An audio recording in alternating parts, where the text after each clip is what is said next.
दोस्तों सोचिए world cup आपके घर में हो रहा हो।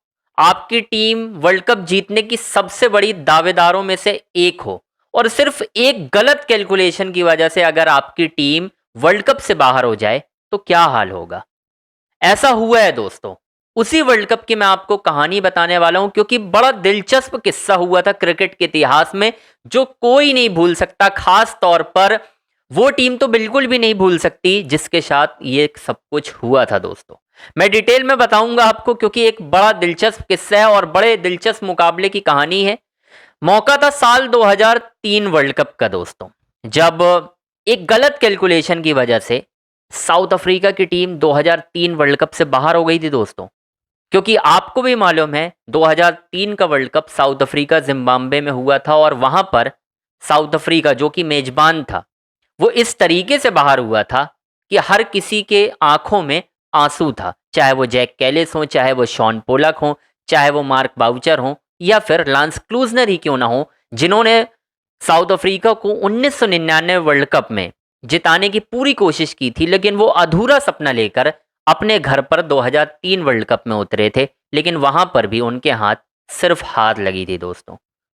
मतलब बड़ा ही दिलचस्प ये कहानी है। चलिए विस्तार से बताता हूं आपको ताकि आपको पूरी तरीके से समझ में आए कि यार वो आखिर गलत कैलकुलेशन थी क्या जिसकी वजह से ये पूरा मैच का सिनेरियो चेंज हो गया था। दोस्तों डरबन का मैदान था और इस मैदान पर साउथ अफ्रीका और श्रीलंका की टीम आमने सामने थी। इक्वेशन बिल्कुल सिंपल था दोस्तों। साउथ अफ्रीका की टीम की शुरुआत वैसे भी खराब रही थी, न्यूजीलैंड और वेस्टइंडीज से अपने ही घर पर हार चुकी थी। अब कैलकुलेशन ऐसा था कि अगर आगे पहुंचना है तो श्रीलंका को हराओ और आगे पहुंच जाओ। लेकिन साउथ अफ्रीका के लिए किस्मत, हम कहते हैं ना कि वर्ल्ड कप में कभी भी साथ नहीं रही है दोस्तों। 1992 वर्ल्ड कप से अगर आप उठाकर देखेंगे तो कहीं ना कहीं किस्मत हमेशा से साउथ अफ्रीका की टीम से रूठी रही है, चाहे आप कुछ भी कर लें। और वही उस दिन भी हुआ था दोस्तों। श्रीलंका ने पहले बल्लेबाजी की, मरवन अटपट्टू ने शानदार सैकड़ा जड़ा और एक तरीके से श्रीलंका की टीम को एक अच्छी पोजीशन पर पहुंचाया जहां से डरबन के विकेट पर यह लक्ष्य चेज करना इतना आसान नहीं था। ये आपको भी पता है क्योंकि डरबन में अच्छा खासा बाउंस होता है। ठीक है, साउथ अफ्रीका की टीम को होम कंडीशन का एडवांटेज था, लेकिन श्रीलंका के सामने भी उनके पास भी एक ताकतवर गेंदबाजी अटैक था। चाहे वो चामिंडा वास ले लें, चाहे वो मुथैया मुरलीधरन ले लें, आप हर कोई जानता है कि श्रीलंका की टीम उस वक्त मजबूत थी दोस्तों। शुरुआत ढीली ढाली होती है, धीरे धीरे रन बनाने की कोशिश की जाती है दक्षिण अफ्रीका की टीम से। लेकिन दोस्तों असल कहानी जो शुरू होती है ना, जो हम कहते हैं कि यार ट्विस्ट कहाँ आया इस मुकाबले में, जब सब कुछ अच्छा चल रहा था तो फिर ये कहानी अटकी कहाँ। ये कहानी अटकती है दोस्तों 45वें ओवर में। आसमान में बादल छा रहे थे, आपको ही मालूम है उस दिन क्या हाल था, और घने बादल हो चुके थे। धीरे धीरे ऐसा लगने लगा कि बारिश आने वाली है और क्रीज पर उस वक्त लांस क्लूजनर और मार्क वाउचर बल्लेबाजी कर रहे थे। ड्रेसिंग रूम से एक मैसेज भिजवाया जाता है मार्क वाउचर को। वो कैलकुलेशन का एक मैसेज था कि हमें इस पर्टिकुलर स्टेज तक पहुंचना है और वहां पर पहुंचने के लिए हमें इतने रन बनाने हैं, और वो टारगेट दोस्तों था 200। अभी मैं फिलहाल नहीं बताऊंगा, मैं आपको आखिरी में बताऊंगा वो टारगेट क्या था, तब आपको इस स्टोरी में और मजा आएगा। उस टारगेट को पहुंचना था, के लिए पहुंचना था 45वें ओवर में, और टारगेट भेजा जाता है मार्क बाउचर को। एक शानदार चौका लगा देते हैं भाई साहब मार्क बाउचर। और यहां पर ना जो कैलकुलेशन गलत हुई, ये ड्रेसिंग रूम से गलत आई थी। या तो मार्क बाउचर ने उस कैलकुलेशन को गलत समझा, या ड्रेसिंग रूम से ही वो जो कैलकुलेशन भेजी गई मार्क बाउचर को वो गलत भेजी गई दोस्तों। ध्यान से सुनिएगा आप। उस मुकाबले में डकवर्थ लुइस मेथड लागू हो चुका था क्योंकि बारिश आ चुकी थी, मैच रुक चुका था और वापस से बल्लेबाजी करने जाना था। मुथैया मुरलीधरन की एक गेंद पर मार्क बाउचर चौका जड़ा देते हैं शानदार। उसके बाद हर किसी को लगा कि यार अब तो ये मैच जो है टाई हो गया। लेकिन मैं आपको सबसे पहले ये बता दूं कि उस मुकाबले में जो कैलकुलेशन भेजी गई थी वो मैच टाई की भेजी गई थी, ना कि जीत की।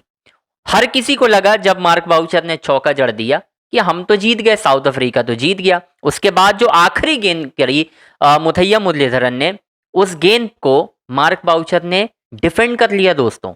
चाहते तो वो एक रन बना सकते थे, और वही 1 रन की जो कैलकुलेशन थी, वहां पर या तो ड्रेसिंग रूम गच्चा खा गया या फिर मार्क बाउचर को गलत मैसेज भेजा गया। साउथ अफ्रीका को उस दिन 45 ओवर में जीत के लिए दोस्तों 230 रन बनाने थे और 225 के बाद जब चौका लगाया मार्क बाउचर ने तो 229 रन हुए। यह मुकाबला बारिश की वजह से टाई पर खत्म हो गया और टाई होने की वजह से यह मुकाबला दक्षिण अफ्रीका हार गया दोस्तों और श्रीलंका आगे पहुंच गया था। दक्षिण अफ्रीका की टीम बाहर हो चुकी थी अपने ही घर पर 2003 विश्व कप में। हैरानी की बात यह थी कि सिर्फ एक छोटी सी गलती थी कि ड्रेसिंग रूम से वो गलत मैसेज भेज दिया गया था और वो किसी को समझ में नहीं आया। अब दोस्तों आलम यह था कि वो मार्क बाउचर आप ले लें, लांस क्लूजनर जैसे खिलाड़ी ले लें, मतलब लांस क्लूजनर के लिए उस वक्त बहुत दुख हो रहा था। उसकी वजह यह थी कि 99 वर्ल्ड कप में लांस क्लूजनर ही इकलौते ऐसे खिलाड़ी थे जिन्होंने दक्षिण अफ्रीका की टीम को जिताने के लिए भरसक प्रयास किया था दोस्तों, लेकिन वहां भी किस्मत ने धोखा दिया था और दक्षिण अफ्रीका की टीम मुकाबला टाई खेल गई थी और ऑस्ट्रेलिया जीतकर फाइनल पहुंच गई थी और ऑस्ट्रेलिया ने फाइनल भी जीत लिया था। अब हर किसी को उम्मीद तो यही थी कि यहां पर भी ऐसा ही होगा, लेकिन नहीं हो पाया दोस्तों।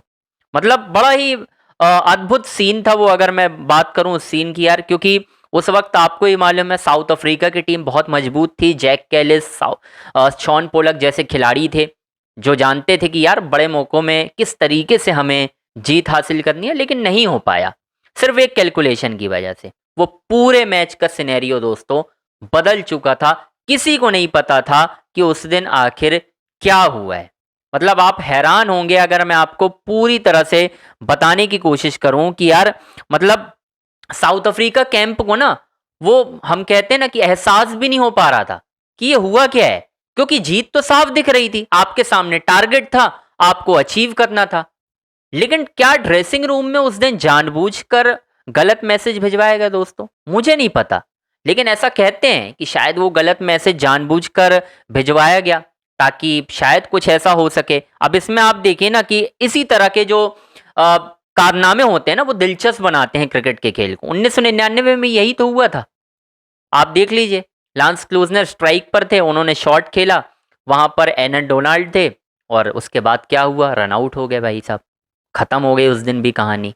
ये सारी चीजें जो आप जानते हैं ना, तो ये जो खेल का हिस्सा होता है, इसीलिए हम कहते हैं कि जो आपका डगआउट होता है वो इतना एडवांस होना चाहिए कि आपको पता होना चाहिए कि कब क्या मैसेज भेजना है। अदरवाइज नतीजा जो साउथ अफ्रीका के साथ हुआ है दोस्तों उसी तरीके से होता है और ये लगातार होता आया है साउथ अफ्रीका के साथ। 2015 वर्ल्ड कप देख लें, अच्छे खासे रन बनाए साउथ अफ्रीका ने, उसके बाद डीएल मेथड्स के साथ न्यूजीलैंड को जो टारगेट मिला वहाँ से न्यूजीलैंड ने, ग्रांट एलियट ने अमेजिंग पारी खेली और कहीं ना कहीं न्यूजीलैंड की टीम को जिता दिया और साउथ अफ्रीका की टीम सेमीफाइनल में हारकर बाहर हो गई थी। ये बहुत सारे कई इंस्टेंसेस हैं जहां पर हमने देखा है कि किस्मत ने हमेशा धोखा दिया है प्रोटियाज को, हमेशा। चाहे वो डिविलियर्स की कप्तानी में आप ले लें, चाहे वो आप 99 में देख लें, क्या हुआ वही चीज़ हुई। फिर 2003 में 7 वर्ल्ड कप में क्वार्टर फाइनल पहुंचकर हार गई थी साउथ अफ्रीका। ये सारी चीज़ें लगातार होती रही हैं दोस्तों। अब मुझे नहीं पता कि इस सीन के बीच में क्या था, लेकिन मैं बहुत निराश था क्योंकि मुझे लगा था कि यार साउथ अफ्रीका आगे जाएगा। घर पर वर्ल्ड कप हो रहा था और घर पर आपको जीतना चाहिए, क्योंकि 2011 से तो यही हो रहा है। 11 में भारत ने घर पर जीता, 15 में ऑस्ट्रेलिया ने, 19 में इंग्लैंड ने, 23 में फिर ऑस्ट्रेलिया ने रिवाज तोड़ दिया, भारत को उन्हीं के घर पर जाकर हरा दिया। और अब पता नहीं अब 2027 में फिर से साउथ अफ्रीका में ओडीआई वर्ल्ड कप होगा, पता नहीं वहाँ पर क्या होगा, क्या साउथ अफ्रीका जीत पाएगा दोस्तों? कमेंट में अपनी राय ज़रूर बतानी है और हमारे चैनल अंजनी ऑन स्ट्राइक को लाइक करना है, सब्सक्राइब करना है, शेयर करना है। इसी तरह की दिलचस्प स्टोरी के लिए भी लगातार आप इसी चैनल पर बने रहें।